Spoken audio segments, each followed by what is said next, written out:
২০২০ সালের ফেব্রুয়ারিতে বরগুনার খাগদন নদীর সুজর খেয়াঘাট এলাকায় প্রায় ৪ কোটি টাকা ব্যয়ে নির্মাণ কাজ শুরু হয় এই সেতুটির। ২০২১ সালের মে মাসে সেতুর কাজ শেষ হওয়ার কথা থাকলেও এখনও তা হয়নি। এছাড়াও সেতু নির্মাণে রয়েছে অনিয়ম ও নিম্নমানের মালামাল ব্যবহারের অভিযোগ।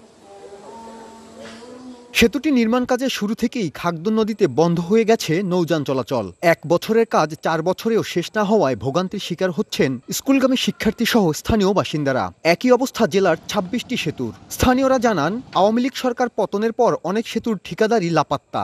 সাইকেল নিয়ে আসতে পারি না এই ব্রিজের কারণে, তাই হাঁটতে যাইতে হয় আমাদের।